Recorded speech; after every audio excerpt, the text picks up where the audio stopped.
Hello, everyone. Thank you very much for joining our analytic Tableau user group meeting.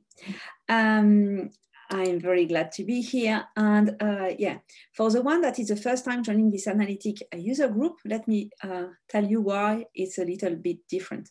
This user group is really dedicated to analytic across all the Tableau platforms. So that is Tableau Desktop, Web Edit, or as data.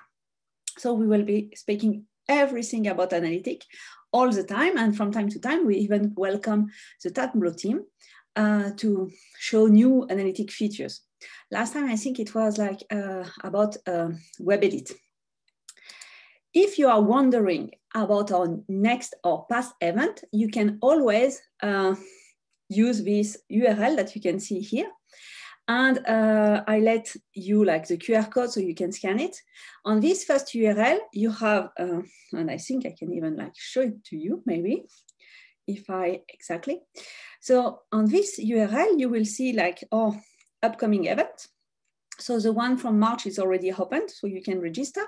But you have also all the recording from 2021 and the one from January.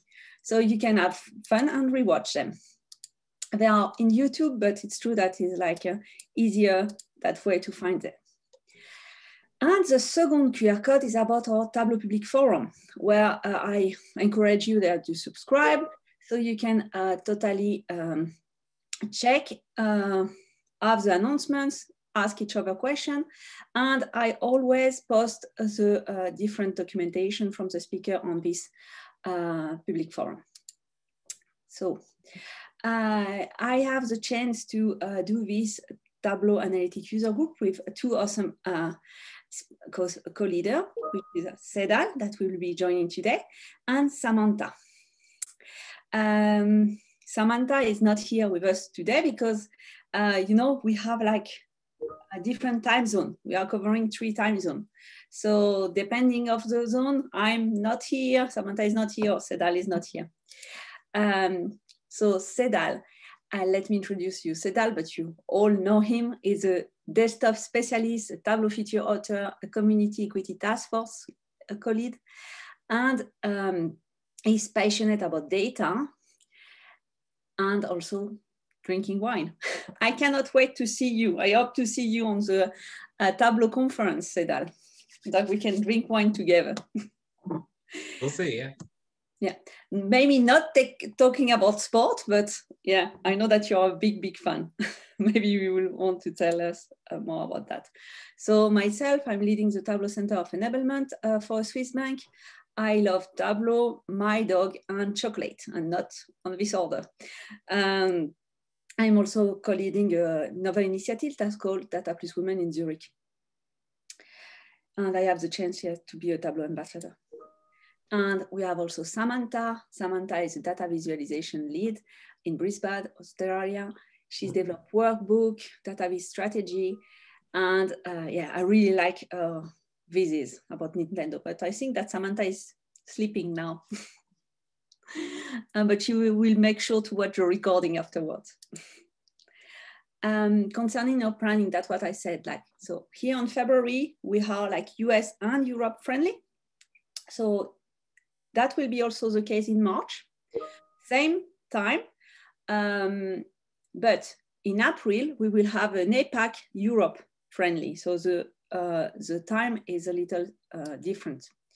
And for May, we will have back APAC and US. So you always have like 2 sessions that you can watch live at least. Yeah, the ground rule for today is like having fun. Please enjoy, the session is being recorded. We will send you all the recording, all the information afterwards by email. And if you have a question for our speaker, use the Q&A. If you want just to say hello, comment, use the chat section like you are doing it right now. And please don't hesitate to send a love to our wonderful speaker in social media by using the hashtag. And now I'll let Sedal introduce our wonderful speaker.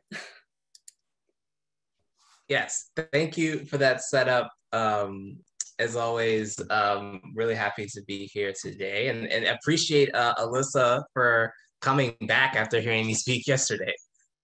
So hopefully this will be new and even more interesting.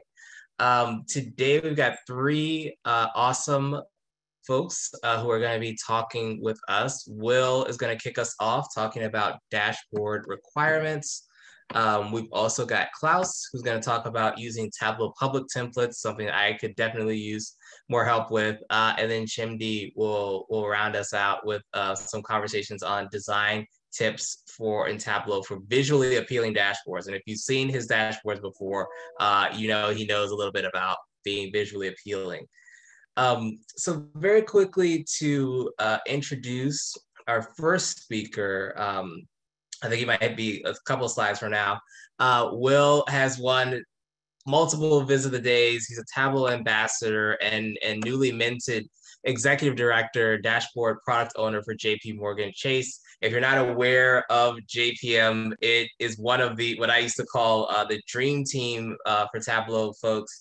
There's a lot of really awesome users in the community that work at JPM, and partially because of Will, who developed a multinational Tableau community, set up various internal tugs, training sessions, has really been a champion for Tableau at the company, and a lot of people benefited from it. Outside of data, he's talked quite a bit about his traveling, speaking Portuguese, though he has, I think, combined his Portuguese skills and Tableau skills before. And if you've seen him on Twitter before, you're very well aware of his use of the Reface app. So with that, I'll let Will talk to us about dashboard requirements and how to become a dashboard concierge. All right. Good morning, good evening, or good night, depending on where everyone is at. There we go. All right. So in case you're not aware, this is humbly when I was on the GQ Australia cover. You know, this is a phenomenal thing, and it's just so great being with my puppy and everything. Just kidding. Annabelle really wanted a Reface picture while I was doing the presentation. So, all right, here is me. As Sadell said, you know, I'm Will Perkins. I work at JP Morgan Chase. I currently lead a large dashboard team. We'll get to that here in a second, but here's all my social handles. Obviously, I have zero consistency across platforms. So my Twitter is Gringuinho, so little gringo. LinkedIn and Tableau Public if you ever want to check out my stuff. So I always like the all cute stuff at the very beginning. So you know, just kind of get to know me a little bit more personally. So I've been in the financial services industry for right about 10 years. My background prior to that was basically restaurants and bars, bartending, waiting tables. JP Morgan Chase for 8 years. I've been a developer slash evangelist for 6 years. From a Tableau perspective, I saw the light after Tableau conference 2016, and changed my life, changed my career, changed my perspective on opportunities. So as I mentioned, now I manage a global team of developers. Right now I'm about 14 people deep on my team. As far as the impact we have, we support our CFOs within a couple different business groups within Chase. So like my team does impact truly the senior executive level stuff. A lot of help with directional development, et cetera, but enough about the professional stuff. It's more about fun facts. I am a Tableau social ambassador. Not really sure how I got that. I think people just liked my my Reface stuff. You know, figured it was a lot of fun, so engaged on social. I love truffled food. Like I love truffles, black truffles, white truffles. Like it's just if I ever see it on a menu, I eat it. And I love different takes of old fashioned. So I'm a bourbon fan, and I just like just different things on that. Contrary to Annabelle, I hate chocolate. I hate the taste of chocolate. It is not something I enjoy at all. Not even truffled chocolate. Do not get that. And yes, I love to travel and spend time on beaches as much as possible. Haven't been able to do that over the past couple of years. So why are you guys here? Actually, you know, it's really, I really like the lineup on how the progression of this tug is going to be today, because I'm going to talk about requirements. I mean, this is basically like your foundation of building your Tableau house. And then Klaus is going to be talking about templates and design. And then Chimdi is going to talk about like the next level tweaks and all that. I mean, this really just builds on perfectly. So I'm really excited. From my presentation, what is your key takeaway from this? Well, you're not a Burger King cashier, right? You're not a Burger King cashier. And please remember, you're not a Burger King cashier. And what do I mean by this? Our stakeholders cannot always have what they want. At Burger King, have it your way. With us, you can't always have it your way, right? So let's dive into this analogy. I'm a big fan of analogies. I love food. I used to work in the food industry. A lot of those analogies come to me within that because it's really easy to relate to. Everyone has eaten. So we're going to go to Tableau Burger and we're going to go order something. So what does a typical order at a fast food restaurant look like? The customer comes up to the cashier and they're going to tell you exactly what it is that they want. They want a number 4, no pickles, extra large fries, whatever. They're going to tell you, they're going to say, I really like the way that picture looks. That's what I want because that's what they've envisioned. That's what they want to have. So what happens in this scenario? If the order is correct, you don't get any thanks. You don't go to the cashier and say, thank you so much for getting my order correct. This is exactly what I looked for. Nothing like that. There's no praise. But if there's something wrong, you're immediately up there. Hey, I ordered no pickles. You guys put pickles on there, and I've got pickle juice, and I'm allergic to pickles. And people complain. Managers will talk to you. You go talk to your friends. They're like, I will not go back to Tableau Burger. They ruin my order every time, right? That is not a good experience. That's the fast food mentality. So how does that translate over into the business world? Well, this is what a typical business request looks like. I need to have a dashboard. Don't give me anything fancy. I know you Tableau people like fancy stuff. I want a lot of filters because I just don't know what I'm looking for and I can do this in Excel. Give me some extra large pies. I love pie charts and put everything on there, whatever. Add some tables. That's going to be the perfect. Oh, and here, I've already mocked up exactly what I want you to give me, right? We get this so often. And then what happens? If you deliver that, they don't say thank you. They use it or they don't use it. They realize that probably they didn't get the best thing, but they're not going to tell you that because they asked for that, right? Regardless of how bad it tastes. It's like, well, I ordered it. So, maybe I go and order something else because I didn't really like this one, but I'm not going to go and complain to them because they gave me what I asked for, et cetera. So that's not a very good user experience, right? And that doesn't really build for successful models. So what should we really be striving for? We should be striving for that whole concierge relationship. So for the concierge thought process, when you go travel, you're not familiar with the city or you stay at a hotel, whatever, generally there's concierge that can explain to you what are some things that are going on, tell you a little bit about around the city that you're in or whatever, right? So customer has a need that they want. So let's pretend here it's going to be dinner. Well, the concierge is going to ask some questions. They're going to say, well, what are you hungry for, Mr. Perkins? I'll give you an example. I was in Chicago literally for 24 hours one time on a work trip, went to the concierge that night and I said, I've heard so much stuff about Chicago, never been here before. Where should I go eat?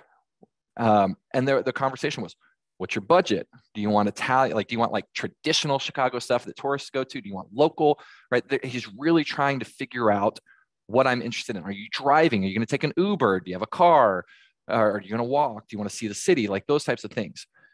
So the concierge walks the customer through those various options, and the customer makes decisions based on the knowledge that they now have. And they say, based on all this new information, I'm going to go with this recommendation. I could change my mind, whatever. And they have those options. It's a dialogue, right? And then after dinner, the person's going to say, what, Mr. Perkins, how was dinner? We talked about going to this place. Did you like it? Did it, the Abbey? And then it could be, well, you know what? I actually saw something while I was walking there. I was going to go there, saw this. It looked like it fit my style. I think you should recommend this to other people as well. It was a wonderful place. So how does that work in the business world? So the developer stakeholder relationship, there should be a dialogue between those two because the stakeholder has needs that they need met. They have questions they're trying to answer, problems they're trying to solve, right? So the solutions are generally dashboards, reporting, and analytics. There's going to be a dialogue between the parties. They say, we need to trend this information. You say, okay, With that information, what are you going to do about it? What's important about it? How has that changed your life in the BAU perspective? How are you going to leverage this solution, right? Just asking those questions, truly just being curious. Developer walks the stakeholder through different options. Oh, you said you wanted a pie chart for this.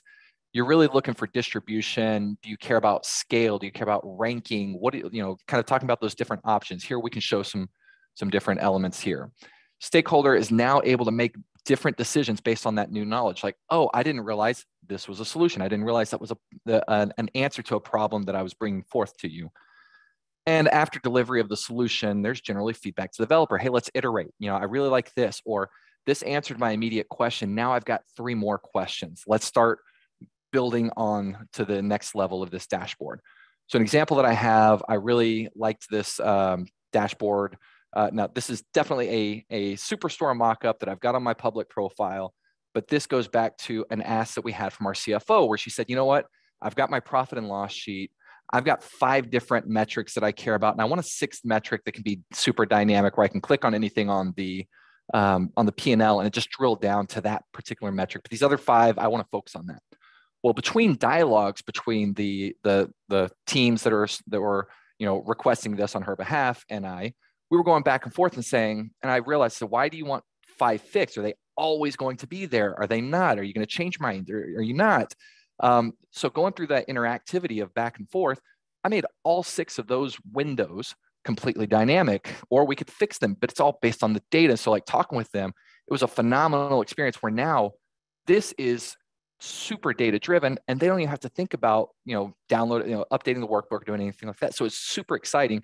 And it just changed their thought process on how Tableau can be and what it can be. So having those scenarios just changed what their expectations are and changed the questions going forward for how we added on to other solutions. So how can I drive change is often the thing that people ask, and it's understanding the request, right? No matter what your industry is, we're all trying to solve the same thing. People need to trend stuff over time. People need to, care about distribution. They care about KPIs. They care about these things, right? So if you don't understand what the request is, just make an analogy about widgets. Oh, you're trying to track these widgets over time. Okay, we can put names to those widgets later, but like you care about this trend line and you care about this KPI and you care about this context and you care about how this flow goes from point A to point B. Got it. All right. Creating that partnership environment is huge as well. Making sure that everyone knows that you're not just getting the request and responding right back. You are partners. Your success as a developer is their success as the end users. And their success at using your tool is success for you, right? So it's an equitable relationship. It's not going to happen overnight. If it doesn't exist right now, it's not going to happen overnight, but it's something that you build towards, you work towards, and you just continually push the envelope and say, hey, let's engage you a little bit more. And it's the process, not the product, meaning the tools can change over time. I know this is a Tableau user group, but if your company's not using Tableau, that doesn't negate anything that we're talking. It is all about the process of understanding the ask and providing a solution for the end users. And it goes request, data, reporting, visualization, wash, rinse, repeat, right? Because you're going to get more questions with the visualizations, you're going to get more requests, et cetera. So why is the process important more than the actual visualization? The visualization, as you can see in this image, is the tip of the iceberg. Everything behind the scenes, nobody gets to see the beauty of the data structure, where the questions came from, where the data is. There's so many things.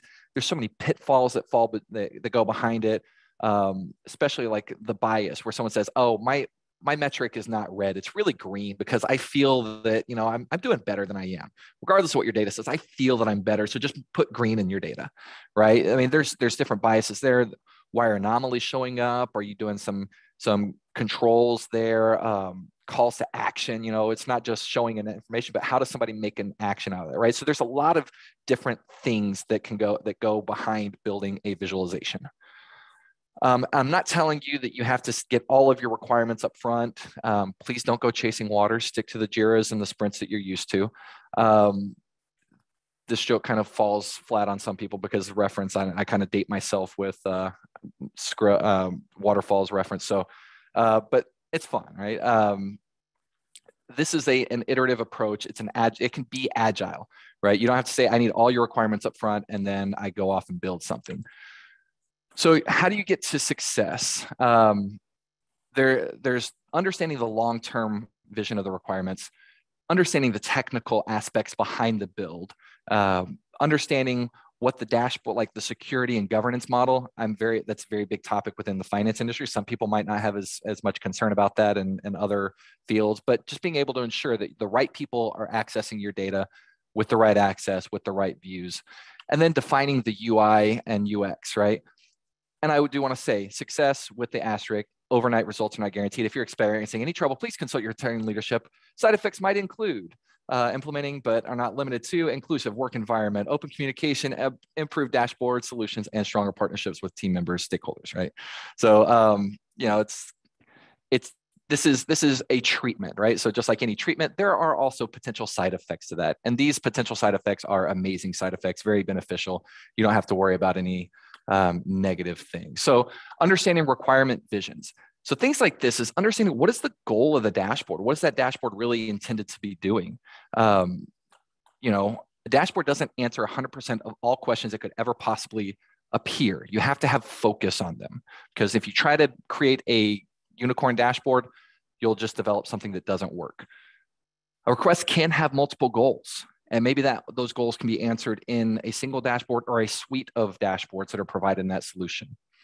What is the business value? Why is this important? What keeps them up at night? Is this saving us money? Is it saving us headcount? Is it saving us time? Is it preventing fines? You know, if without this information, we might get fined by regulatory bodies because we can't answer particular questions that they ask, right? So it doesn't have to be dollar value, but it's just, there's got to be a value here. How do they prioritize, right? You're going to be balancing a lot of different asks, and you know, people are going to say, well, I need this, I need this. As you're iterating, what's more important? How can we start focusing? What's the foundational aspect of this? We can change colors later, we can change, but like, are we foundationally okay? Are we doing this, right? And it just really helps you managing your book of work. Other important elements that are on here is, you know, what do you want to call this thing? I mean, as developers, a lot of times we'll start by naming it one thing, but the business is calling it something else. They've got different jargon, they've got different verbiage, they've got different elements. So understanding from your perspective, how do you view this being thing? When do you want this by? I'm not saying I'm going to get it to you, but when do you want this by? So that way, again, I can go back maybe in my book of work and say, well, this is really high priority, high value. They need this by next month. I'm going to have to take some of these elements, let it slide, move people over from the management perspective. Some of you guys might not be managers, you might be the developers, the analysts, but it really just helps us from the other side. And also understanding who's supposed to be using it. That goes from an access perspective, that goes from a design perspective. Is it like really aggregated, or is it really detailed, you know, from your executive leadership all the way down to the business analyst? Or even saying, like, when I'm looking at usage, are the people that I'm intending to provide the solution for using it? Am I really impacting their group, or is it just being used by other people that have no intent of using this, you know, for anything in their business? They're just kind of going to this view and seeing it. Technical specifications really is like, how are people engaged with this dashboard? Are they going to use some sort of a portal? Are they using this on a tablet? Is it going to get pasted into a deck? We don't like hearing that stuff, but we have to understand what their usage is going to look like. Because then that tells us how we're going to build this. I'm not going to dig into tool tips. I'm not going to build into interactivity if I know that somebody's just going to go print screen this and put it into a deck. So that changes my desire for elements to be added. Who owns what pieces of the product? So knowing who your key stakeholders are is crazy important. It's very, very relevant for us to know who's providing the data. If this breaks, like, who do we call? Who should we reach out to for testing? Those types of elements, because the developer can't own all the roles. We have to have people who are responsible for different elements. How often do you need this information? So there's like refresh schedule. You build in SLAs to say, if this breaks, you know, do I have 2 days to kind of fix it before you really need it? Those types of elements. So depending on your data model or your refresh schedule, you have to engage your people a little bit ahead of time. Going into a security model, this one should be fairly simple if you have like an existing structure, existing security, you know, dashboards, et cetera, that are in publication and production. Because a lot of times you can just say, is there something out there that mimics exactly what you need? Like the same end users, same security roles, et cetera. Do I just copy that? Perfect. That's a one and done question. Sometimes you have to get a little bit more detailed. You might have to create new groups for people because it could be a subset of a different group. Could be you see part of this dashboard, but not this other part. Will it be globally applied on the dashboard, as I was talking about? Maybe one worksheet is complied just for this particular subgroup. And when they sign in, it's visible. When they're not, it's hidden, and you see other things, right? So you can really personify your dashboards. And it adds extra layers of complexity for the development, but it helps you upfront knowing this stuff, because if you don't know it upfront, they tell you later, it could completely change your build. And again, kind of knowing the groups and individuals who are accessing it, what are they using it for? How are they going to leverage this information? Now, this is the part, the visualization and style, that I want everyone to understand is the optional part. A lot of times stakeholders come to us and this is the first thing that they talk about is, what does it look like? We need to say, do not accept a proof of concept or a mock-up as your final draft, because when people start creating that stuff, they get married to that view. They can be used as a guide. If someone says, hey, this is exactly what I want it to be like, say, you know what, I appreciate you putting the time together. We can talk about this. Let's make sure we're solving your problems first. We can come back to this and say, do these things align? Maybe they do. Maybe you've got some really talented developers that you're working with and it's a partnership and they did put something together that you'll use just like your final mockup. Other times it's completely different, and that's okay. Setting those expectations up front is very important. So realistic expectations of style and design is maybe you have a template or a style guide or something that you're focused on, and you can't deviate from that based on your team's requirements. Your stakeholders should understand that. So their proof of concept might not use the specific colors. They might not use the projected chart types. They may put a lollipop and you're going to put a regular bar chart or whatever, right? So just, again, being very clear, there's many factors you have to take into consideration from development, and do not be scared to say no. You don't necessarily have to use the word no, or you can use other types of words, but just this is a negotiation aspect, and it's meeting your customers where they're at and bringing them forward on the advance. Like, it's okay, maybe we take a step back, but they're taking 2 steps forward on their evolutionary journey of data and visual analytics. So and also, this is a big thing, just because they might be higher in the food chain at an organization does not mean that they are correct. I hear a lot of times saying, oh, my senior leader just loves pie charts, so I fill this Tableau with pie charts. Doesn't mean it's right. How can we start training them up? Because that may be what they're used to based on prior tools that they had. So I know I've talked a lot. This is a lot of information to fit into a short time. I want to be respectful for everyone else's presentation going forward, but I do want, like I said, restating the success model is laying out requirements, understanding technical specifications, security of the data, understanding where they're at from a visual perspective, and like I said, your potential side effects of the benefits. I had that in like those commercials. I guess I know it's very big in the US for commercials for medicine. I know it's not as common outside of the US for commercials of medicine, but when they talk about the side effects and this things, you're like, oh my God, I don't know if I want to take that medicine. So as I've mentioned before, like, we all really do the same thing from a development perspective. We trend stuff over time. We do all of that. We design dashboards. I mean, that's a lot of that. That's our jobs. So there's so many other people out there doing the same work or doing different presentations that revolves kind of around the same thing. So a couple big things that are a couple big references and resources to check out as well is Schulte, her design secrets for a non-designer. This kind of inspired where I was going from this requirements checklist on how do we really engage our stakeholders and really empower our developers. Definitely recommend you checking that out on Tableau's YouTube channel.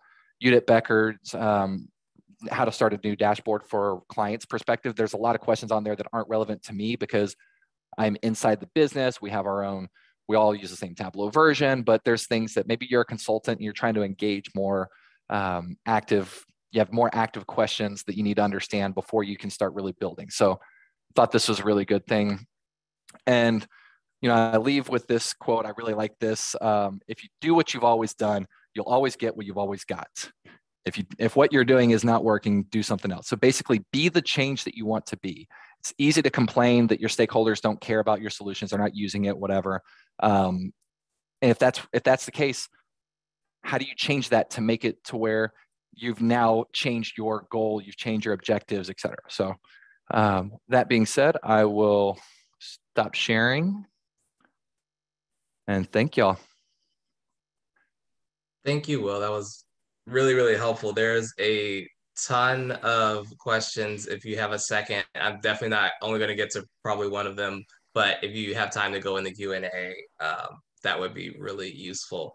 I think one that came up quite a bit is, and we'd love your thoughts on, what are some resources, templates, I guess places people could go if they totally buy what you're saying. I absolutely need a requirements document. I have no idea how to build one of those. You know, it's funny because right now I'm still trying to understand how our requirements gathering process is going to be even from my team's perspective, because I've mocked up a document based off this presentation, did a brain dump. Like, I've done this presentation for so long. I've done this so long, like just intuitively as a developer for so long. I've never had a document. I don't think there's a single medium to get all to say, here's a checklist stakeholder, go and fill this out and then give it back to me. A lot of this is going to be back and forth conversation. There might be things that you say, hey, you know what? There's a handful of things that I'm just going to send this list to the stakeholders. They fill it out. I get it back. And that's going to be like my baseline. But there's going to be back and forth. Like it's a kind of a blending of multiple things. So I've gotten feedback that people have watched this presentation a few times and done their own thing based on their knowledge of their stakeholders.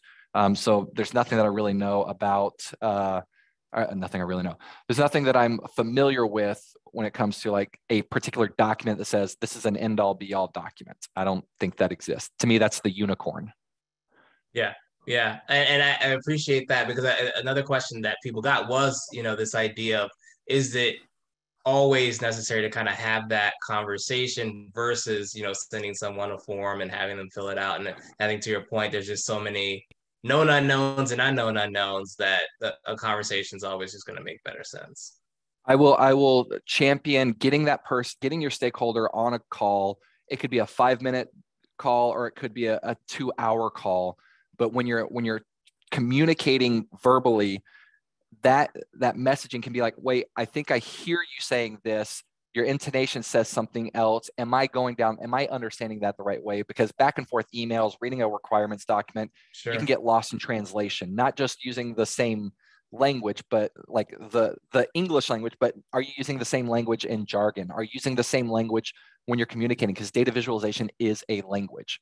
Right. So how do you communicate those things? And that's very critical. Those interpersonal skills, meeting your stakeholders is drastically important. Yeah, I totally agree with that. Joan said it, communications is so key. And I think that to me is one of the biggest takeaways of anything, is the ability to really have a good conversation about what people are looking for. Thank you, Will. I'll say again, go ahead. Well, I do have one thing. So shameless plug. I have one opening on my team. We've got roles within JP Morgan where we are looking for great developers, analysts. We've got US side, India side. I'm sure there's some EMEA roles, but if you're curious about an opportunity at JP Morgan, feel free to reach out to me. I'll be happy to point you in a direction. Yeah. Love it. I would love, if a job came out of this tug, it would be one of the greatest moments in our tug. That would be fantastic if you hired someone that was from this group. If you don't mind, maybe throw in the chat, whatever the best way for people to figure out their roles, if it's a job description or just reaching out to you. Let people know if they're interested in that, because it would definitely be an awesome role for a lot of people, I think.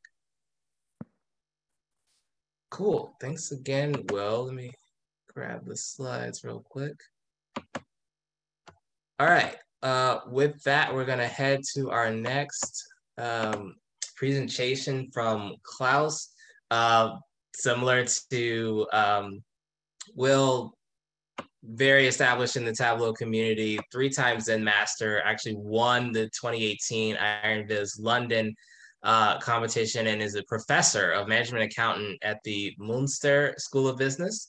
Um, he teaches data visualization and Tableau to the accounting students, both bachelor's and master's, and also helps clients implement data-driven management and accounting data. He loves thinking about this and how to use Tableau in interesting ways, and actually blogs about it at bizjockey.com. So definitely check that blog out. And I'll let you take it away, Klaus, talking using Tableau templates effectively.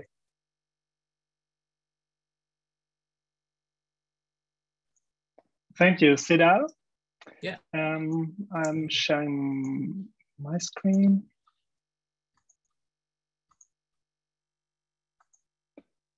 Okay, first of all, Will, thank you for your fantastic presentation, and you've prepared the field perfectly, I think, for my presentation, because I think it resonated very well with me, and but at some point we need to get the things done in Tableau, and that's what I want to talk about, to create efficiently, because I think that's what we all love to do, to create things in Tableau, and my presentation will be about, yeah, maybe some short ways of achieving things that takes longer normally, and yeah, I'm happy to share what I've prepared for you. Before I start with my presentation, maybe a few words on my person as well. I live in Germany. It's gotten dark during your presentation, Will. I live in the western part of Germany in Ahaus with my wife, my two daughters. And like Sid already said, in my day job, I'm a professor of management accounting at Vizzes School of Business. And in that role, actually, I started using Tableau in 2017. I lead CO Data, Sid mentioned that as well, a small consultancy boutique with focus on Tableau and my management accounting topics. So there are often projects in the intersection of both topics. Yeah, and maybe my latest achievement in the Tableau world, I'm happy to co-lead the Tableau Newbie tag. So probably something that that some of the listeners and participants here could be interested in as well.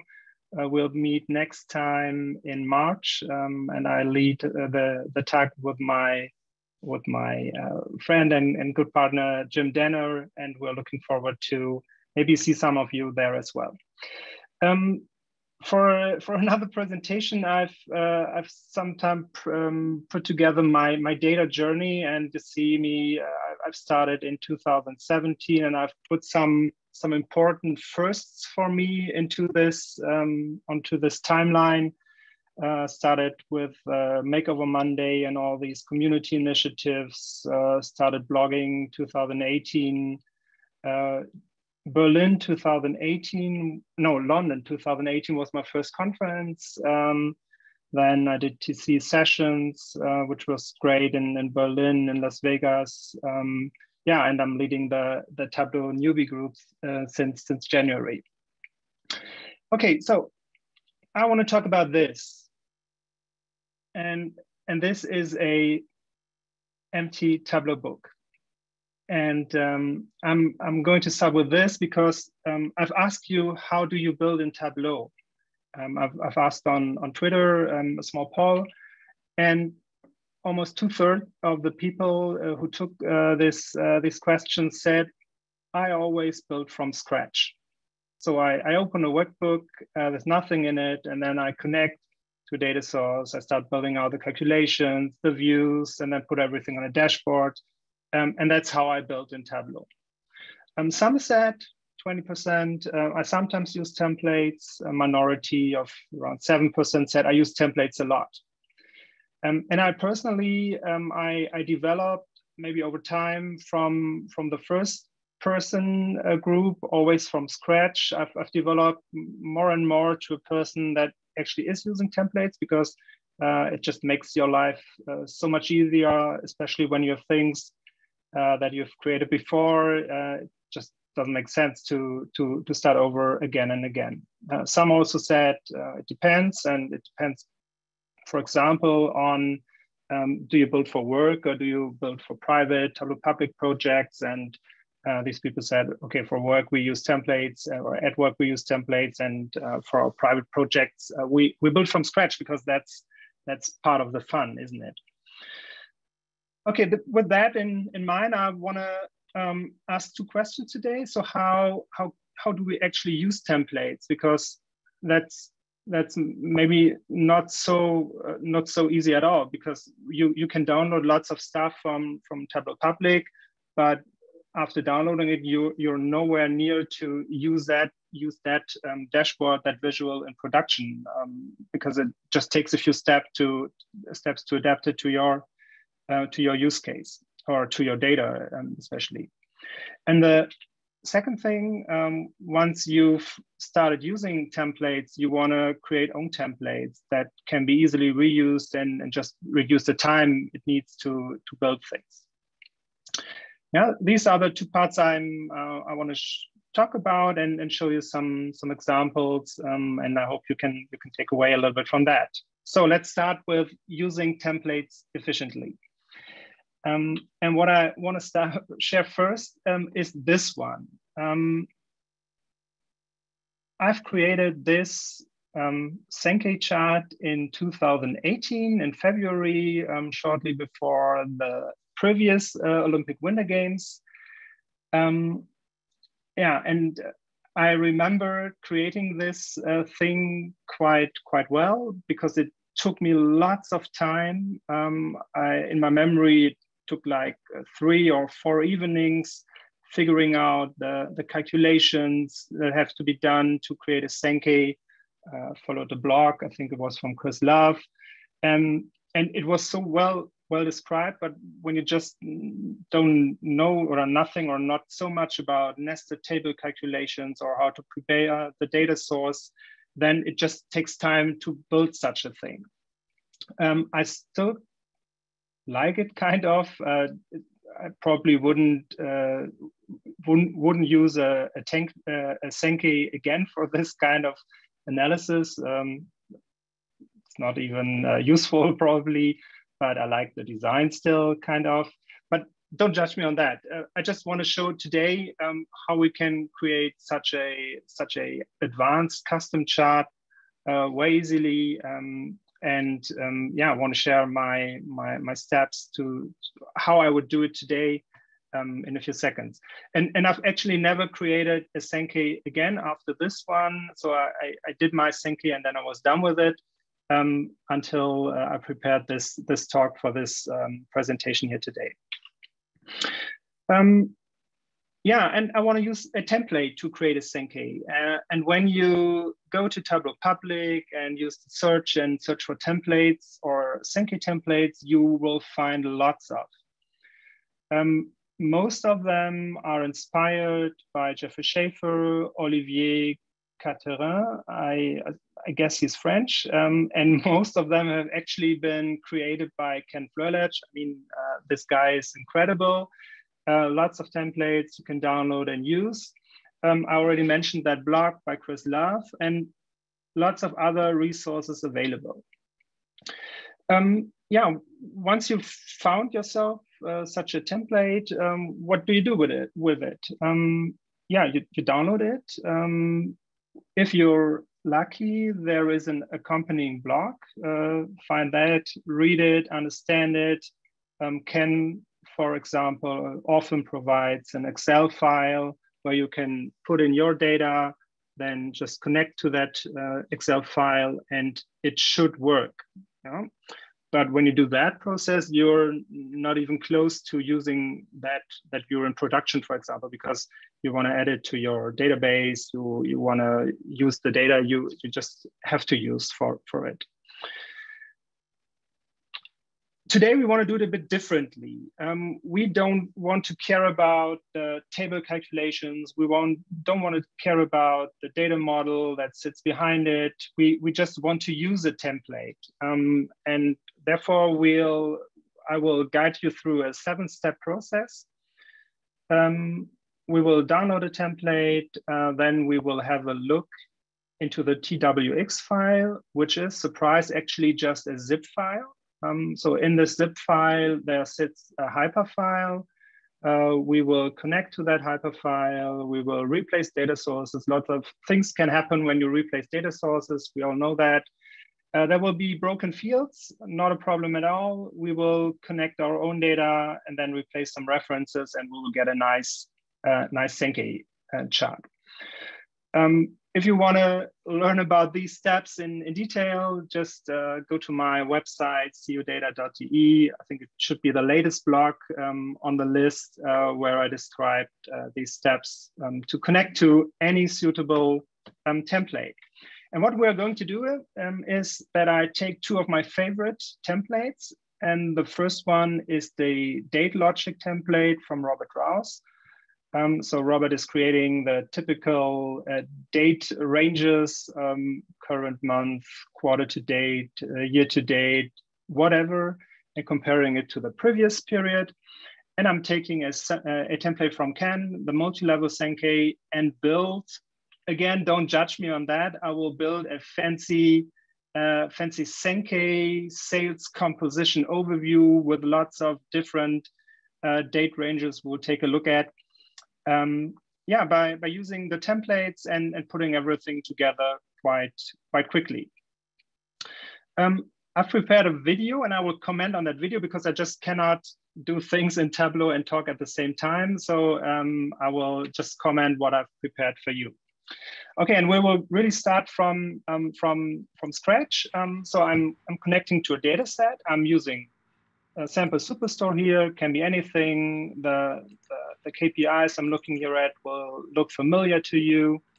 And what I'm doing first is I prepared my data set to have 2022 in it, and I'm filtering out all the days that sit in the future to fully utilize Robert's date logics. So filtering out the days in the future, make that a data source filter and add it to context. Then let's go to Tableau Public and find Robert's template. So just type in template and it should be on the first side. There we have the date logic template. I'm downloading that.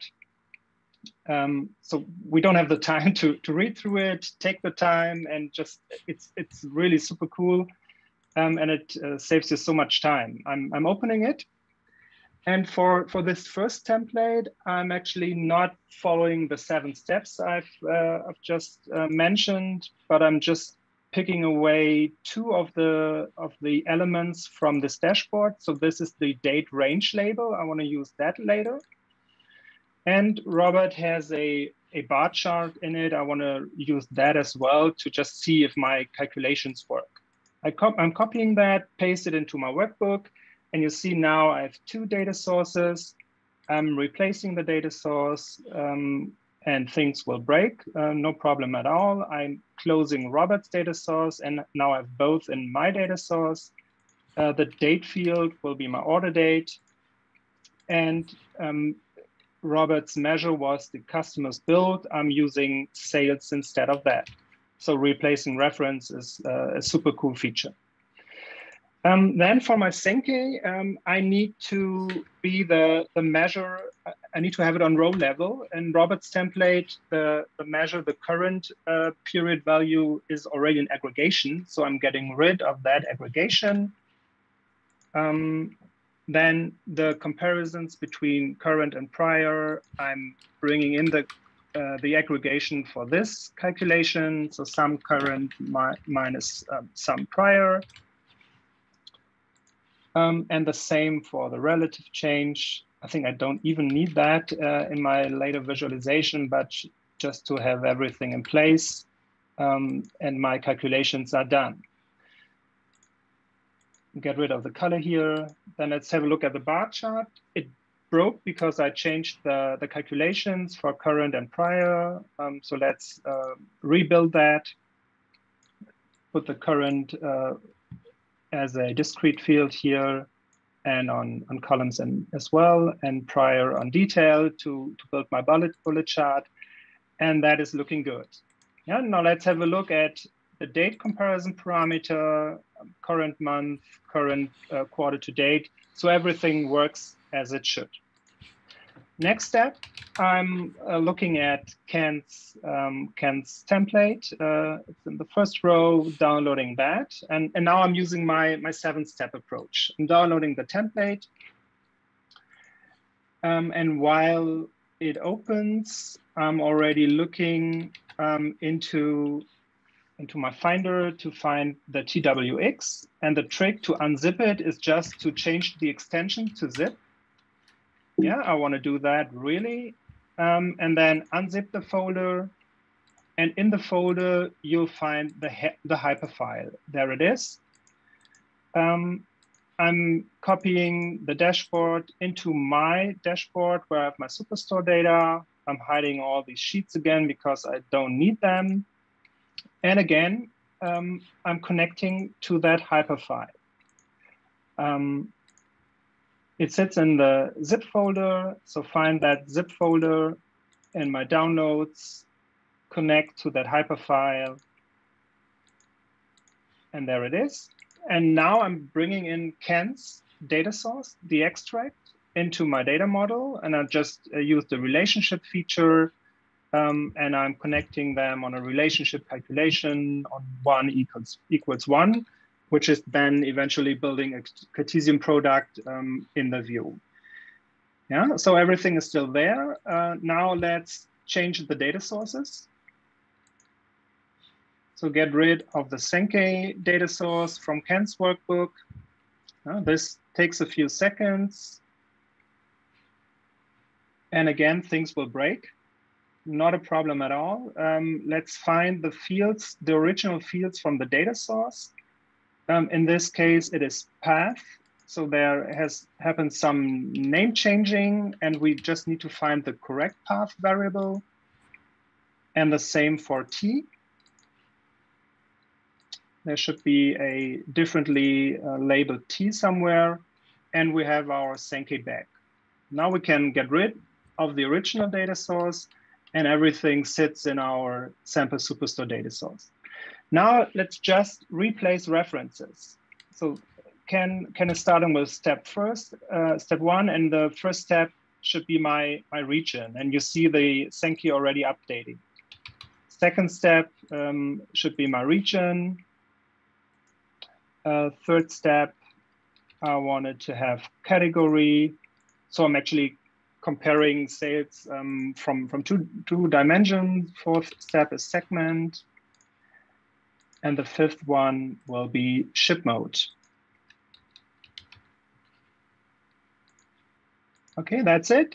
Then we have to change the measure. In Ken's data source, it was size. And I'm using the current period value instead. And the Sankey should update. And when we now go into on the dashboard, the magic will happen. The query gets executed, and we have our Sankey chart. Yeah, just like that, we've connected our own data to the model that Ken has created, and it's completely ours. Last thing we want to do is to use color a little bit. So I'm comparing current period values to prior period values, and I'm just filling out a Boolean calculation to see if this is smaller or bigger than 0, and put that on color.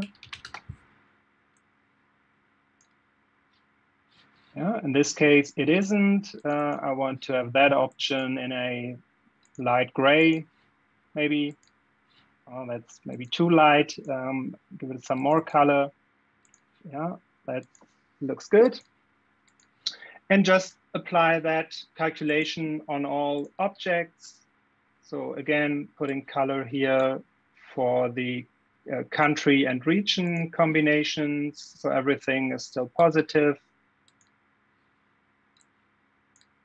Then step 2, these are the regions. All regions have increased in value compared to prior period. Then the intersection of region and category, we get some color. So there is a combination of region and category that saw a decrease.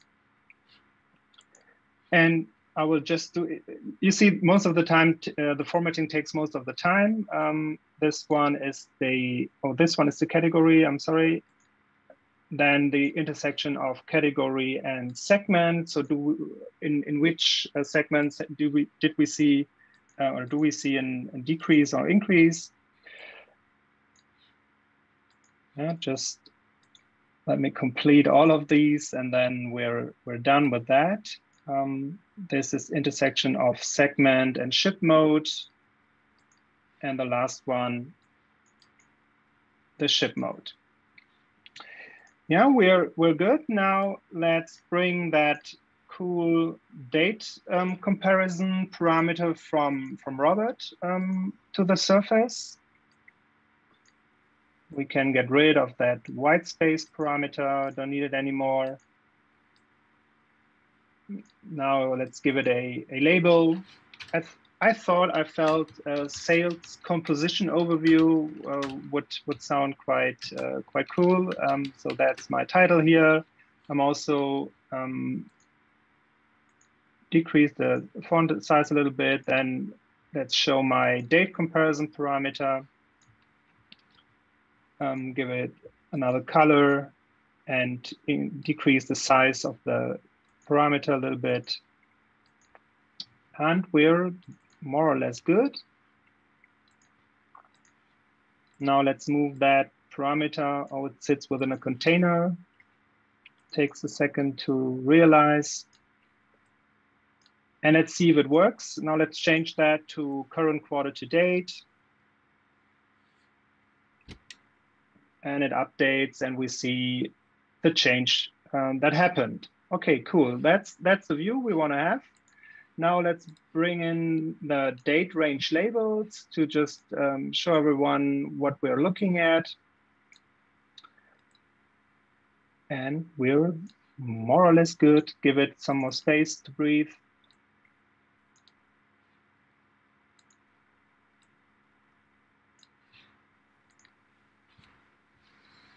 Yeah, try another option, the rolling 30 days. And the date range labels update. So this is all looking good.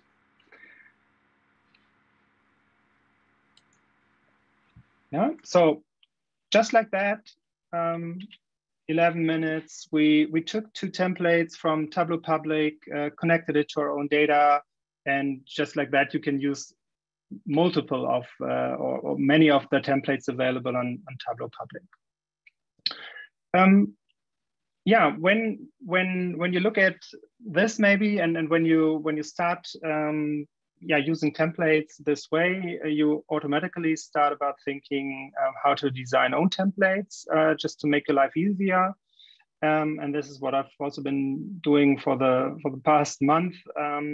And what I want to share today is my take on KPI cards. We'll mention them as well, and I love a good KPI card. Unfortunately, they are quite tricky to create. I've taken here a really great example from Pradeep Kumarji. This was a recent whiz of the day, I think, from last week. And when you look at these KPI cards, I love the design, love the little Spark area chart, the icons. But when we look at it, we see that each card consists of 2 sheets. We have this area chart and the button itself. We have the image. All 3 objects sit within a container. And then we have 1 container where all 4 KPI cards sit in. And these are 17 objects that have to be created, formatted, and implemented on a dashboard. And just think of setting padding, background color, borders, height, width for each object separately. And then, this just takes some time to create. And what I want to share with you is my take on a KPI template that looks like this. So I've prepared a template where I have these 12 independent KPI cards. So you see some KPIs with a nice big number, can be currency, can be a percentage, can be whatever. I'm also having here the change over time, and I'm using color to indicate change.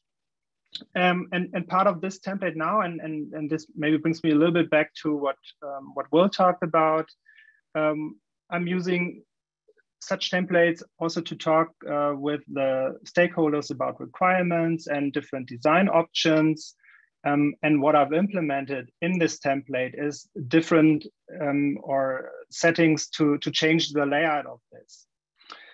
For example, right now we have a single tile layout. I could change that to a double tile layout, by just changing a filter. Or imagine there's a third measure we want to show, maybe comparison to budget. Then I'd make it a triple tile layout. Or maybe I don't want to see that color indicator at the left. I want to have that sitting at the top. Or I don't want my measure name above the tile, but within the tile. Oh, that's also nice. Or I could even forget the shape of this. So I'm very flexible by designing this template to try different layout options. I can even get rid of some of these and maybe say, okay, we only need 1 or 4 KPI cards and not 12. Or we even don't want to see one in the middle because we want to put a text box somewhere. So just like that, I am very flexible with these kind of templates to create a design that fits to the requirements, and then do the same steps that I've shown in my Senke example. So I would then connect to this template data source with my own data and just replace references, and I'm done with my KPI cards without having to do all these manual steps and putting together everything on a dashboard.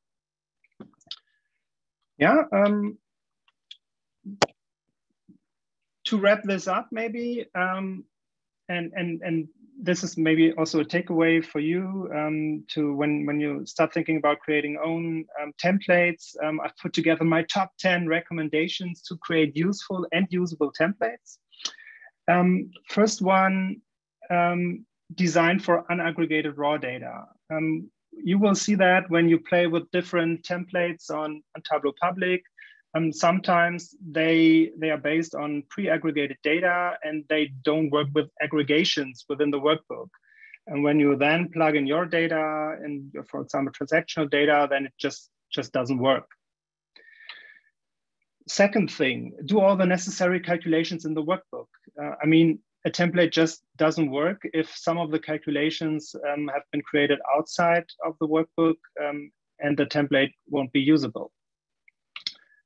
Third thing, keep it neutral regarding the field names, like Ken did perfectly, step 1, step 2. I, for example, try something like KPI 1, current year, KPI 2, current year, and so on. So just do not confuse the users and make it easy for them to understand. Comment your data source fields. Totally undervalued feature, I think. So you are able to comment your data fields, and when you then hover a field, you get a nice comment, what's in it, and how can you use it, for example. For fifth recommendation, comment your calculations. You should always do that, but especially in templates. For example, when looking at my KPI template, I have these color elements, and an increase does not necessarily always have to be good, or a decrease have to be bad. So you might want to change that logic to change the color, and a user needs to know where she or he can do that. 6.1, use captions that describe what a user needs to do. So I'm basically referencing to my blog post where the steps are described, because I try to design my templates that it work with this procedure. Or remember Robert's state calc logic workbook. He had great descriptions within the sheets, what you see and what you have to do. 7, keep your template workbook tidy. Keep only the relevant variables. We don't want to see all the superstore fields in it. If it's just step 1 to step 5 and a measure, then that's it. Keep out the things you don't need. Then, pro tip, store your template data sources in a or in your data source. This way you won't run into issues with locally stored hyperfiles when refreshing these workbooks or data sources, especially when you want to put them on a Tableau server. So basically what I often do, I take the hyperfile, put it to Tableau prep, and then push it on a database where I can use it whenever I want. And yeah, keep your templates flexible. You see what I did with the KPI cards. Just think as many options and possibilities within your template as possible, and then you can reuse it so often in for different layouts, different designs, different options, and just make your life easier. Yeah, and the 10th recommendation. With a little smile. If you have any questions, reach out to me. I'm happy to answer your questions on this. Maybe you're even thinking about creating own templates, or you think you need such templates for your organization. You'll find me on LinkedIn, on Twitter, and I'm happy to answer your questions. And with that, back to Sidal and back to Annabelle. Thank you. Great job, Klaus. Lots of engagement virtually everywhere. So I'm gonna brush through. I'm probably only gonna let's do a couple of questions. Looks like we're a little ahead, so we'll do a couple of questions. But as I mentioned with Will as well, there are plenty in the Q&A if you have time to go in and check those out. One that we got quite a few times is really around the data behind the templates. And I'm gonna try to blend a couple of questions. Can you speak to, I guess, how to understand what data is driving the template that you're gonna download, how you might need to prepare your data to be actually usable for the template that you have, or any tips that you have there? Yeah. So I think for the Tableau Public templates, you just need to take what you get. And I think the really advantage of the approach that I just demoed is that you don't have to care about the data models at all. The work has been done, and you're just leveraging that by connecting to that hyperfile, and then use it with your own data. For the other template, for example, for the KPI template, I think many of you will be guessing right that I'm using map layers here. So I've created a data set where I have these geometries in it. So I'm actually able to just bring on these tiles, these background, these area elements as geometries, and this way it's super fast, and you can put so many data into one row of data that it won't blow up your data source, and everything will stay performant and usable. Sorry, was on mute. Yes, that all makes a ton of sense, and hopefully this recording also, I think, can be helpful. You showed a few examples throughout. Maybe one more question. Can you talk? Well, I'll actually take this one because I actually have that question as well. Can you talk to the utility of a Sankey chart? I also find that most people who build one have only built one, and then they never build another one. Are there moments where Sankeys are absolutely useful, or is it mostly just, I want to learn it because it's cool, and then I won't use it again? I think it has a place somewhere. So basically, when you want to visualize some kind of flow, for example, if you have your sales funnel and you have people coming in, and then you're qualifying these leads in different steps of a process, then it could make sense to use a Sankey. I think the problem we have with Sankeys, especially in Tableau, is that Tableau is just not made for creating Sankeys, because you need this data densification. I think Ken is using a data model where you have to where you're duplicating every or multiplying every point by, or every record by 49 or 50. So you're just blowing up, and you have thousands of marks on your dashboard. And this can make it a little bit buggy and unperformant. And that's why I think there are limited use cases for Sankeys in Tableau. There are, of course, extensions like apps for Tableau. Merlin and Co. have created super cool extensions to use them. Yeah, there is a place somewhere for Sankeys. I don't use them that often. But I kind of liked my sales composition overview. Yeah, I would agree. Now I lost this with the chat. Who was it? Someone had a really good use for it, and now I've lost it. Let me 1 second just to see if I can find it. Oh, yes, David, patient flow through a healthcare system. I think that's an interesting one. I obviously don't work with health systems that often. That could be one. I think to your point, that could be the kind of funnel conversation you were talking about as well. Anyway, okay. that was mostly just for me. I appreciate it as well. Again, there's probably 10 or so questions in the Q&A, Klaus, if you have some time, but want to make sure that Chimdi has time as well. So thank you. I'll take care of it. You're welcome. Thank you for having me.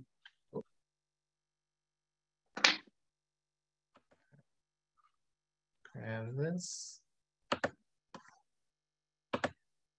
All right. We've got one more for you, which I'm excited about.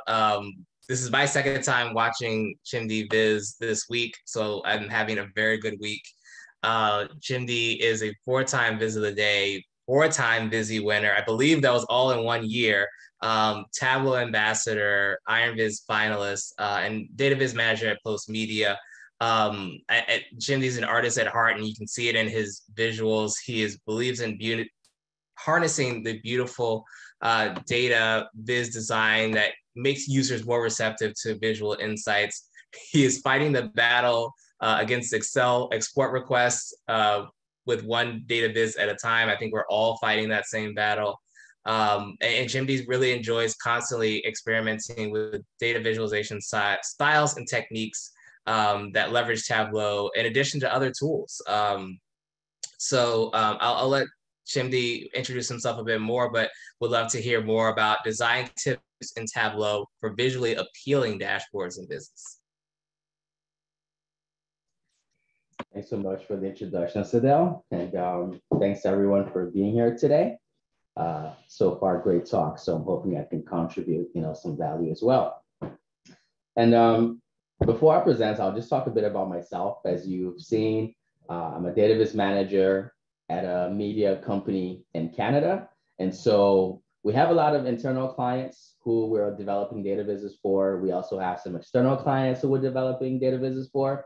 And so everyone kind of has like different needs, requirements. And, there's thankfully not just one person creating data vizes. There are a whole bunch of people doing this. And so as a manager, it's, kind of my job to make sure that in addition to producing some of these charts that are physically and aesthetically pleasing, I'm also able to empower and enable other people to do the same. So, lots of analysts, they really are fantastic at, providing the analysis and digging deep. And sometimes they need a little bit of assistance in being able to, dress that up a little bit and kind of use some of those data viz principles to make sure that the data communication is effective.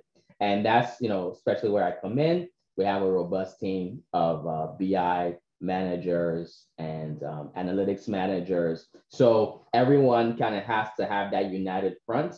And from the visual perspective, my job is to ensure that consistency. So creating brand guidelines, design guides, checklists, et cetera, that falls within the scope of what I do. And so what we'll be talking about today kind of stems a lot from that. We've had a lot of experiences with developing a lot of stuff in Tableau. And so I figured today I'll touch on a few, tips and pointers and things that we've used here.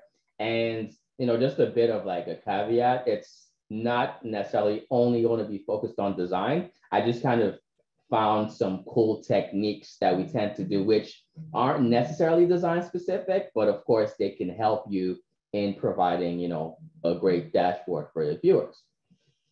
So with that said, before I start sharing any thoughts, questions, please feel free to put them in the chat and we'll hopefully get that going for you when we can. So I'm going to quickly share my screen. Okay, so I sometimes like to take risks. So I'm going to work in Tableau, but also try to talk at the same time. And just to help out, you can follow this big yellow cursor on the screen, and it will basically keep your attention on what we're touching on in the moment. Just gonna move this out the way and go. So these are the things we're going to look at. Creating style templates in Tableau is the main first one. It's a little bit different from what Klaus has just gone into. I guess that's more of like a data chart templates. This is more of a style template because, as I mentioned, there are quite a few people developing visuals. And, it's really helpful that I personally wouldn't want to be the only one to do this. So I sometimes will have to create dynamic templates that they can easily use, create visuals, because some of the needs of our stakeholders who are at the executive level, they need, some quick insights where we may not have time to go spend days developing a dashboard. And so someone can basically just jump in, use a pre-created design templates, build up the analysis, and have something out the door really quickly. Secondly, this is just a random thing that I find we tend to do a lot of. The company that I work for has over 125 different media properties across Canada. And so a lot of the times we're having to create custom legends to, highlight different things. And so I'm going to show different ways to do that are a bit, I don't want to say better than what's in Tableau because Tableau is fantastic, but a different way of doing that kind of takes a bit more of the focus onto the design. And then from there, we have a few more miscellaneous tips that we're going to run into. So one thing as well is this is going to be mainly based on doing things in Tableau. As Sadell said, I'm an artist at heart. So like Illustrator, Figma, like PowerPoint, these are all things that are so appealing to me. But again, based on the type of work that's done in my company, believe it or not, sometimes we'll have a Tableau workbook with 100, dashboards in it. Now, if we decide to start creating custom backgrounds and things like that and embedding it in each one, you can kind of think about the results of that. It's not as efficient. And so a lot of the stuff that I'm going to show is going to be based on, creating things in Tableau. So first thing I'll show is how to, create some style templates and some of the things to think about in, doing this for people. This is just a basic, super basic example done just in Tableau. And how someone would use this is they would just load up the workbook. They can jump in. This is a Superstore data set, by the way, but because it's done in a way that, we're not pre-developing any charts, they can easily swap out data sources really quickly and everything stays consistent for them. So how this is done, I think most people, this is not going to be brand new for you, but if it is, fantastic. We're just basically embedding the worksheet here. They can jump into the page and start building right away. And whatever they're building, it's going to essentially be embedded in this dashboard here. Now, a few things that I think are important to have here based on the type of work that we do. Again, you can kind of think about this from the perspective of what you do in your day-to-day. We do a lot of exporting of these reports to PDFs for the executives. And so we have sort of, a presentation style template where I know sometimes for business dashboards, you can kind of have different cool borders and section dividers and things like that. If you want to kind of do that, you definitely can, but this just works. And again, like I said, super basic. So we have a logo here. Most companies, if you have like a branding department or, any sort of branding, you most likely will have like a logo available in different file formats. So that's one thing that, to create brand recognition, we'll usually have that here. This is not my company logo. It's just something that I put there. Now, one of the cool things that, we kind of do from time to time, we've created, again, based on the style of how we report, we'll usually have the report's title or the dashboard title consistent across the sheets with the different analysis broken down. So what we've done is we've created a way for people to just type stuff in one place and populate it across the entire workbook. So it's done using parameters. So that's what we see here. The parameter is just called the dashboard title. And as you can see, it says enter title using input sheets. This is the input sheet over here. So we click that. And what they can do, you can see this is the title and there's a footnote that they can type. So for example, I'm just going to go in here and say, this is a random title. And then I hit enter. And then if I want a footnote, I'll say reports data is based on blah, blah, whatever you want to put in there. So for them, these are just things that, again, for the kind of reporting we do, they are standard across the visuals. And so that's why they're here. If we go back to the actual template, you'll notice that the title is changed to see that. The footnote has that, and then you can go ahead and put whatever subtitle you want to put here, random subtitle. And so their focus isn't going to be on creating any layouts or anything because that's already done.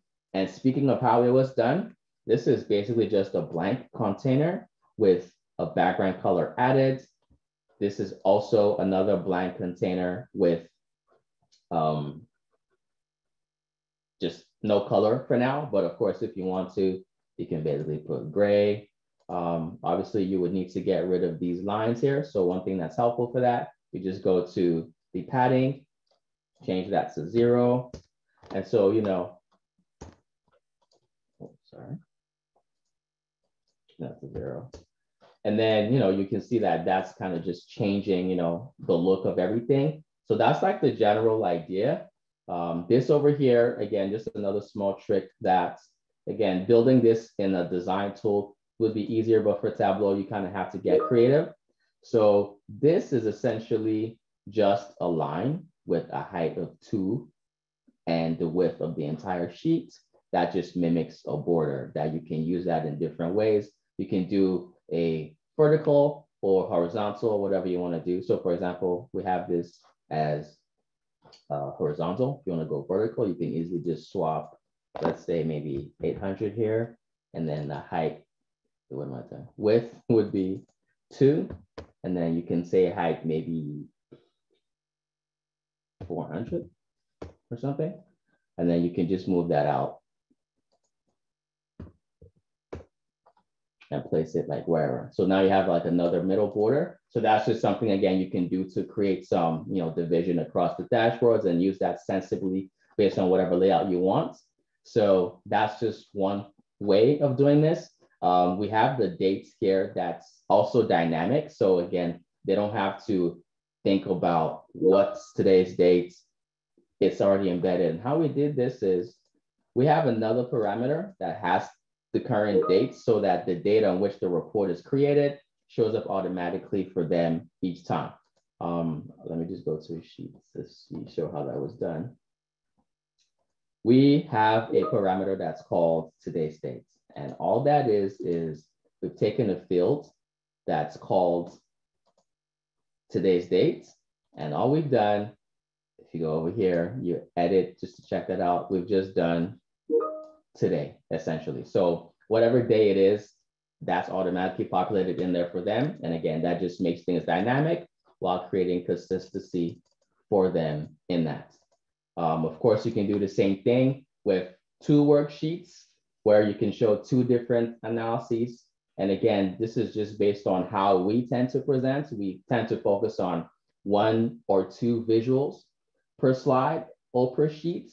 And that's part of the reason why we end up with workbooks with like a ton of pages in there. We don't really build too much into that, because at the executive level, usually they want to see 1 story per page. And one of the best ways we're achieving that is using just like minimal visualization and charts there. Of course, as far as themes go, just to show more flexibility, you can do a dark theme where, again, it's still the same idea of creating the style template, but you can literally just run amok with this kind of stuff and do whatever kind of designing that fits with both your company's needs and the needs of the people around you.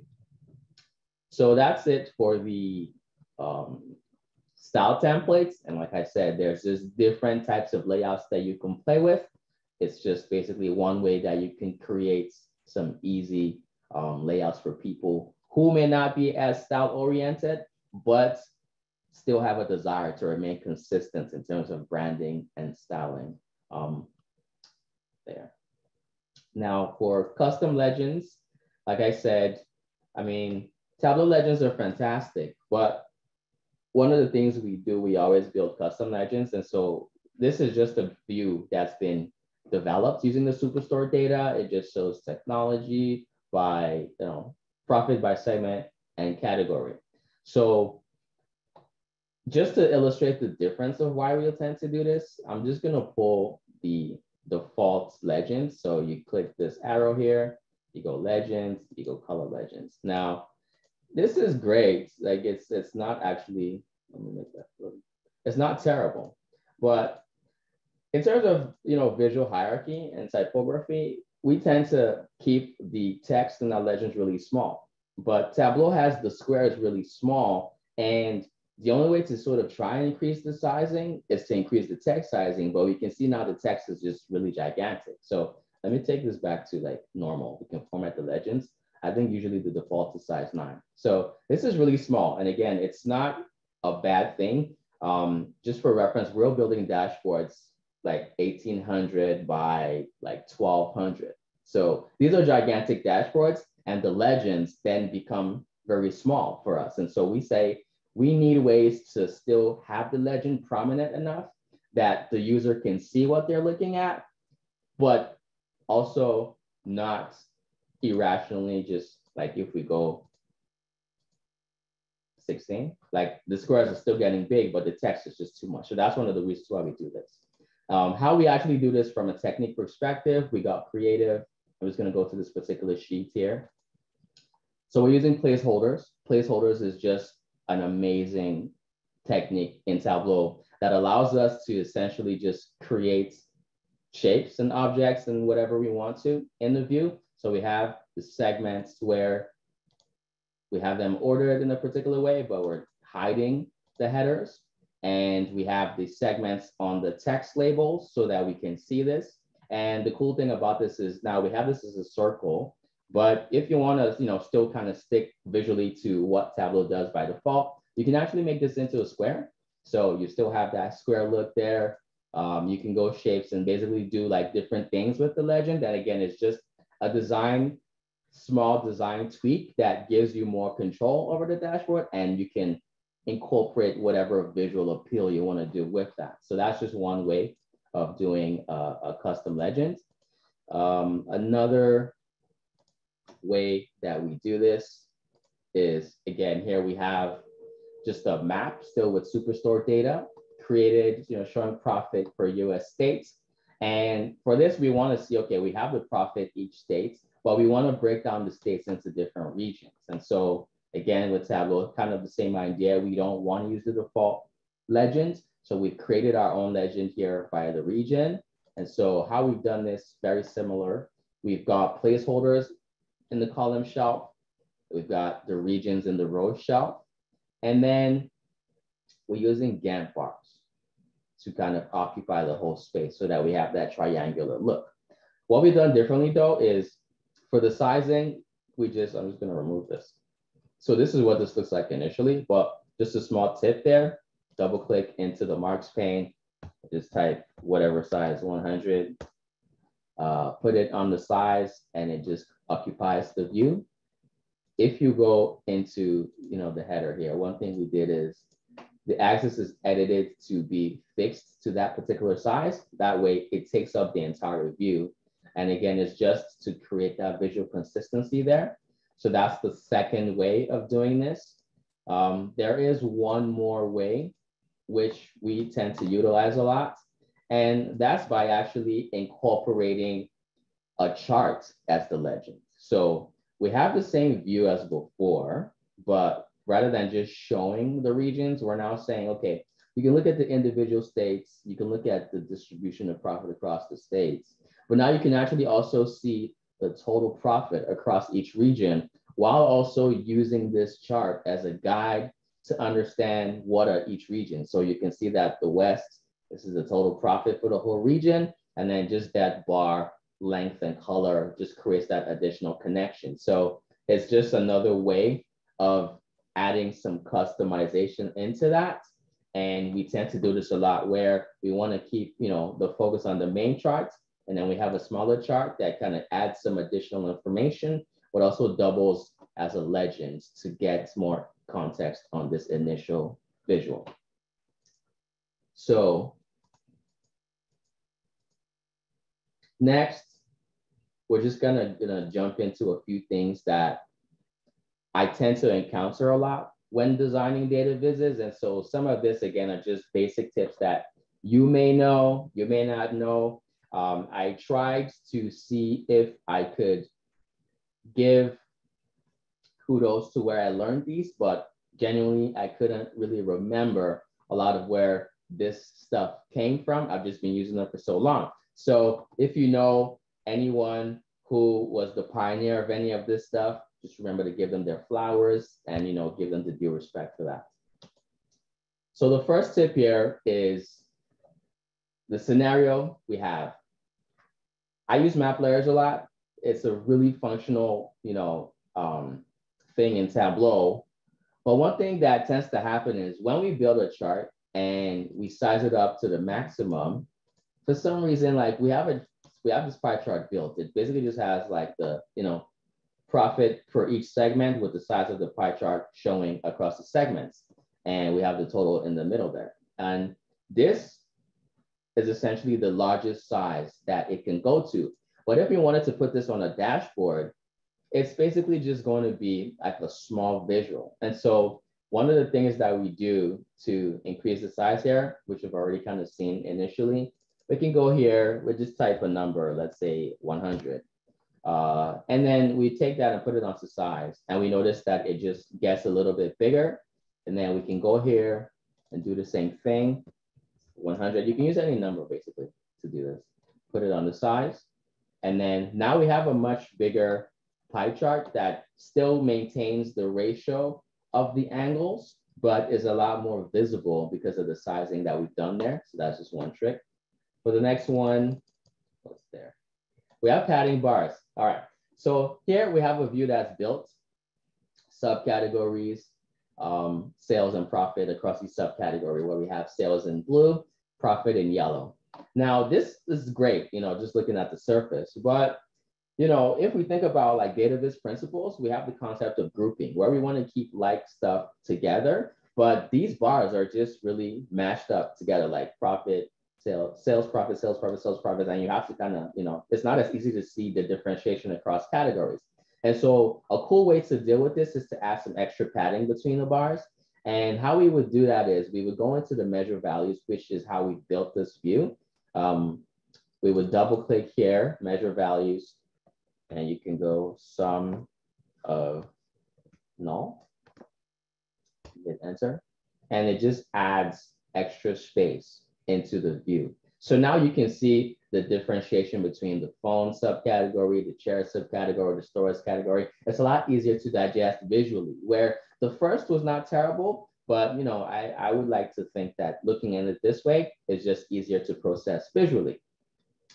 Again, one thing I just want to say, I'm going through these charts, so I'm going to post this workbook on Tableau Public, so that way, I'm not going into too much details into how things were built. You can definitely just dissect that by opening up the workbook and editing on your own. Something else that we tend to use is dynamic coloring. So we may have a view. In this particular view, we have, again, subcategory and then profit by regions.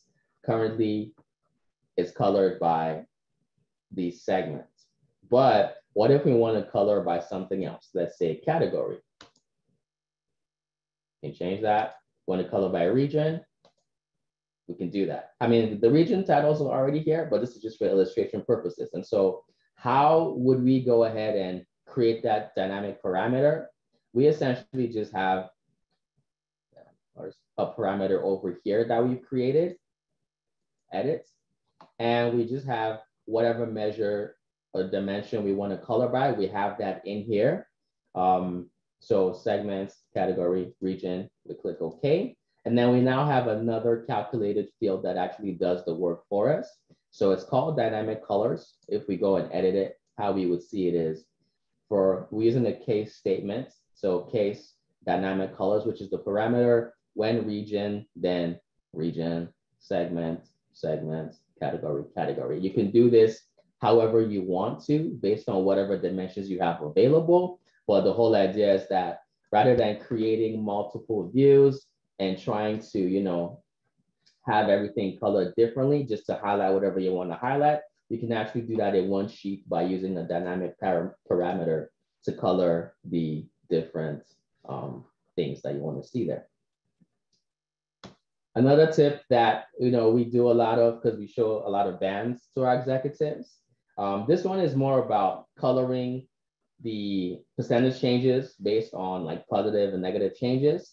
But I guess I'll quickly just show how we did this down and up arrows. I'm sure a lot of people here tend to use that a lot, but I'll just quickly highlight how this was done because, again, as we know, in Tableau's defaults, it's a plus showing above 0 or negative showing below 0.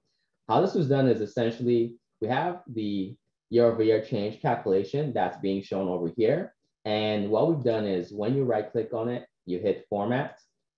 We've created custom formatting using the up triangles and the down triangles with the 0% there. And where this works out, this is just basically text that was copied and pasted. You can just go on Google. Let me pull something here. Is my screen still visible? Yep, we can see it. Awesome. So you can just go upward. You can see I use that a lot. Upward triangle, copy, paste. So you go in here and you just copy this. And of course, the down triangle is over here. So you come back and grab this as well. And then we go back into Tableau. And then we're just using that in the actual custom formatting. So that's why we can see instead of the negative, we have the down arrow. Instead of positive, we have the up arrow. Now, in terms of coloring this automatically, one way that's really common is to create a calculated field. And that's one I used to do all the time, where you would say, if year-over-year change is greater than 0, then positive, else if equal to 0, then neutral, else negative. That's one way to do it. But here, what we can actually do is, let me remove this. We actually can grab this year-over-year calculation and put it onto the colors. And then how we make this work is we edit the colors so that we're using a stepped color. So it's only showing 2 colors on this view. But to make this work, we have to put the center at 0. So what that does is essentially everything that's above 0, which is the center, gets the right color. And then everything that's below 0, which is the center, gets this color. And you can basically use whatever diverging color palette you want to do that. And that's one way to easily color these without having to create a custom calculation. Now, another tip here, which we tend to do a lot of, and the reason why we do this is basically to keep the view clean, right? We have some basic bars here. under normal circumstances, we would probably want to label these bars. So, ideally we can just grab these, some profit, put it on labels, labels show up here. But sometimes when we have like a lot more dimensions that we're showing, we don't want to necessarily overwhelm the user. And if the values vary differently, like here we're lucky because, range is 9K to 5K. But if we have like small, big values, it just becomes not as visually easy to process. So one thing we tend to do is we don't label it. Instead, we put the labels in the header. And so how we have that done is we have customer, this view just shows top 5 customers by profit. So what we've done is we have the customer name over here on the header. And for this sum of profit, we just have it as a discrete pill. And how we do that is actually, we just drop sum of profit into this marks pane here. We click the small arrow over here, and then we go discrete. And then we now actually drag that into the view, and you can see that it puts that. So you can have actually as many of these as you want. If say you want to do sales or profit ratio, whatever the case may be, it actually gives an opportunity to show a lot more data, because if you want to start labeling, like profit and sales and all of that, it becomes a little bit difficult, but we can sort of create like a mini table in front of the bars, and then the bars are just a visual representation. And again, this is if you want to label and show those numbers. Sometimes you don't even want to show that, but of course, if you do, here's one way you can do that to have a much cleaner view, because, at least, I think it looks cleaner with everything on this side and then no labeling on this side here. Another thing which we tend to do a lot of is coloring min and max values in the view. So what we have here is basically just a view that shows sales over time. So we have the years, we have the sales across the different months. And then what if we want to see like, okay, in what year and month did we have like the maximum amount of sales? What year and month did we have the minimum amount of sales? I think this one is really popular, so a lot of people probably use this. It's just done with the calculation here. So color min and max sales. We go edit, we'll open that up. And if the sum of sales is the window, so the minimum in the window, so the minimum sum of sales in the window is going to be the minimum. The maximum sum of sales in the window is going to be the maximum, else others. This just goes in line with some of the data standards we use in an organization, in our organization, and maybe some of you do too as well. Whenever we want to highlight 2 items, we will tend to minimize the other items and gray them out so that we can actually highlight the particular points in the data which you want them to see, which again just kind of falls back in line with enhancing and creating an easier time for that information to be processed. So there's one way you can do that. And of course, you can tweak that and customize that to be varied in however way you want to show, but this is just one way that you can dynamically color that, so that as the data updates, this also moves around to match whatever the data is saying in this view. The final thing that we'll be showing here, I'm really huge on aligning objects visually. Maybe that's because I have astigmatism where like when things are not straight, like it just really bothers me. So, for better or for worse, that has a big role in how things are done in Tableau for me. So there are 2 different ways where I tend to do this. As you can see, one is obviously here where we have the grid. I think, again, I'm assuming most people here are aware that this exists. But if you want to look at this, you go dashboard, it's clicked show grid. If you unclick it, it goes away. But again, you can click show grid and use that as a way to align elements in Tableau. So for example, let's go to the dashboard. Let's pull some stuff in here.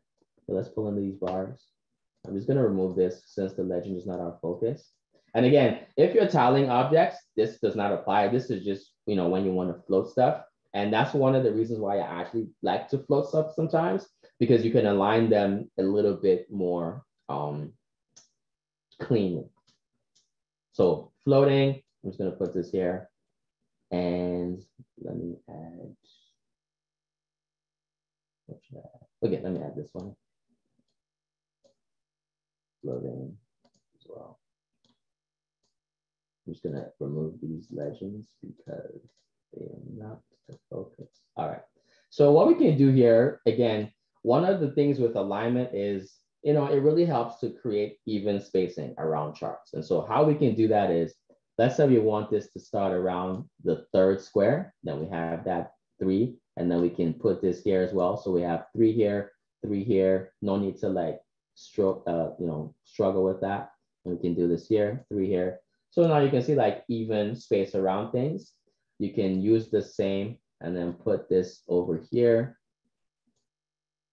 and then size that accordingly. I guess maybe I'm going to share like a bonus tip. While we're doing this, because this is using map layers, you can see that this stuff is shown here, like the Mapbox OpenStreet thing. I mean, I don't know about you, but personally, I don't want to see that. And so an additional tip, which we can use here, you can go down to the objects pane, grab a blank.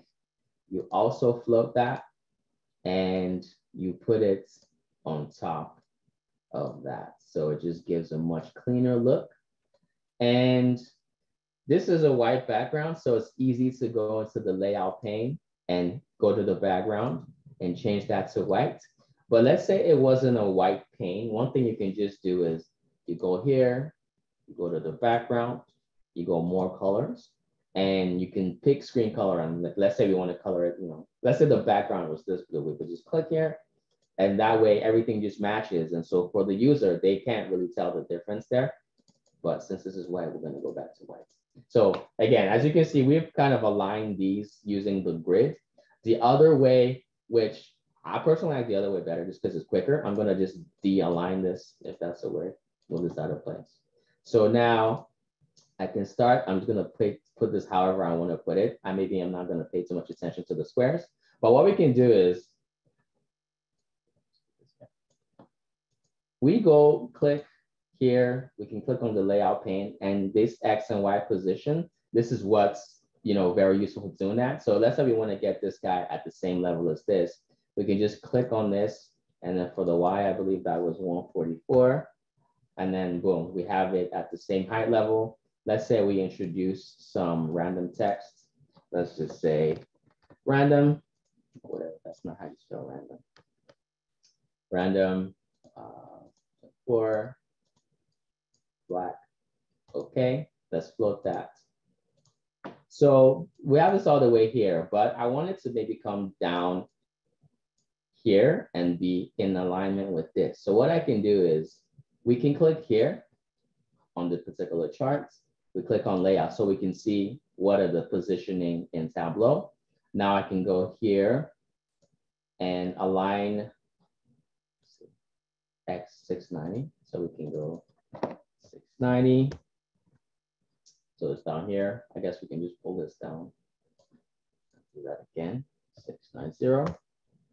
And so that way you don't even really need to have the guide, the grid showing. You can just use the layout positioning to move things in alignment and have things basically smoothly running and displayed on the dashboard however you want it to be. So that comes to the end of it. I don't know how much time we have, but these are just a few things that I think, you can use them, you can play with them, you can check out this workbook and see if any of this stuff is helpful for you. A lot of it is, kind of foundational. So, ultimately, whatever is relevant, you can take that. And with developing a style and building dashboards in Tableau, one thing that I always say is, never stick to the defaults, because I didn't say that. That's something that I adhere to, but I did not define that. So that's one of the reasons why, I tend to use a lot of different tips and tricks here and there, because again, in having the best experience for your users, a lot of the time we need to tweak and finesse things. And so this is just a session to show a few things that have been helpful. And again, if it helps for you, this is helpful for you, awesome, check it out. If not, definitely feel free to, ignore them. But ultimately, if you have questions, thoughts, concerns, you can connect with me on Twitter or Tableau or LinkedIn. Thank you.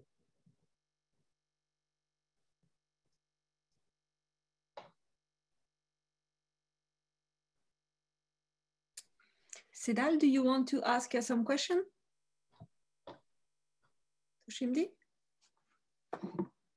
Okay, let's go, Chimdi. We have some Q&A question. If you could answer some of them. So let's take one of them. Yeah, one person was like really interesting of if you could recommend some training or resource that you recommend for someone who is starting with his Tableau journey, how to learn all these tips along the way. How to learn tips.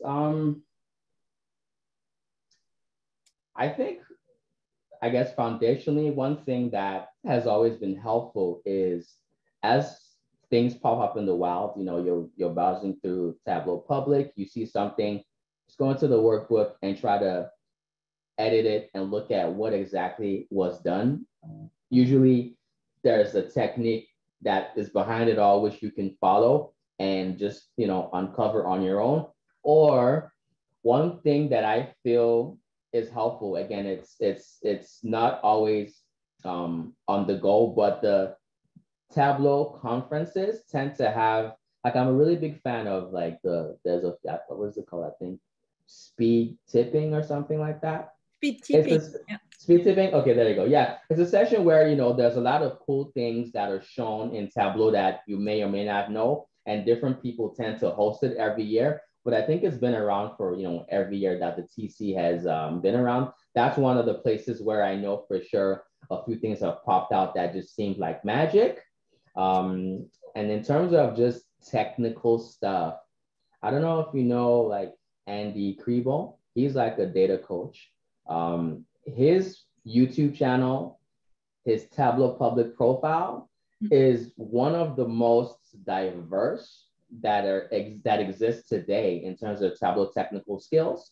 It's very applicable to like a professional setting if that's where, you know, your background is. And so I think we can put his name in the chat. I would say definitely look him up. But ultimately, I think at the very foundation, something that has helped me and a lot of people is when you see something, jump at it and try to replicate it. Like you can only learn mostly, but well, you can learn in many ways, but learning by doing is probably going to be like your best bet. So if you see something, it applies to you, get into it, uncover it. Yeah, I really love also from Ken and Kevin, Clara gave have like a tip and trick on their website. Donabel Santos also has tip and tricks. And I had the pleasure to do one with Heidi in the Tableau Fringe Festival. And I think that there will be like some session on the next conference to come. So yes, definitely. Let's take another question and then we will conclude. So you have so many questions. Pick one. Be my guest. Let's see here. I see that. Okay. In your opinion, how to properly use colors in a dashboard in a way that doesn't get too polluted and it actually helps leveraging, I'm assuming that means leveraging the data. My biggest struggle is to find a good palette that fits well without creating confusing vizzes. Great talk, by the way. Thank you for this question.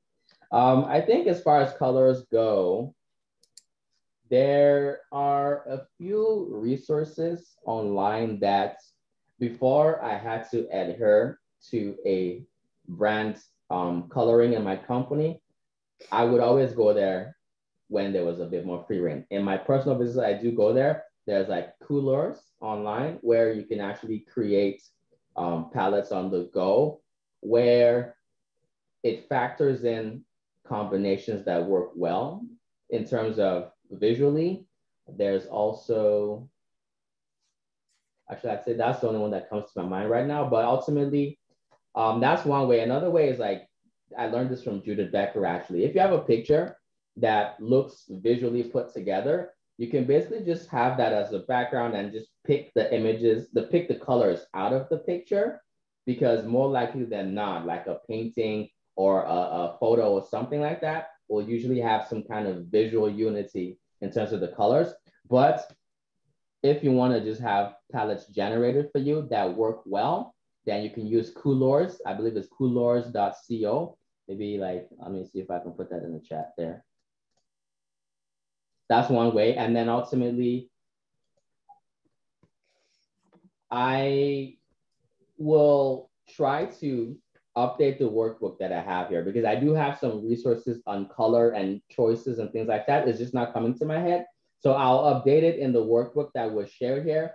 That way you can check it out later on. And I'll do my best to, again, include as much of this stuff that will be helpful for making that decision.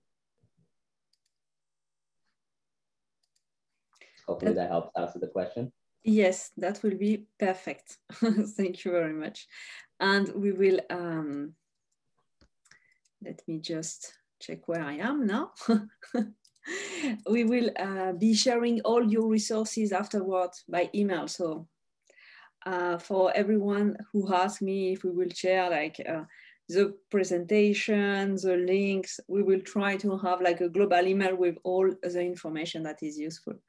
Let me share my screen and one last time. So thank you very much to all our speakers to be here today. It was a real pleasure. And we are meeting in a little more than 1 month again, same time, not the same day, but same time. So no one is confused this time. And if you want already to register, we have a very good and exciting lineup. Not so good as today, guys, obviously. Or let's say that as good as today, guys. It was a real pleasure to have you, and I hope to see you next time. Thank you very much. Bye-bye. Thank you, everyone. Take care.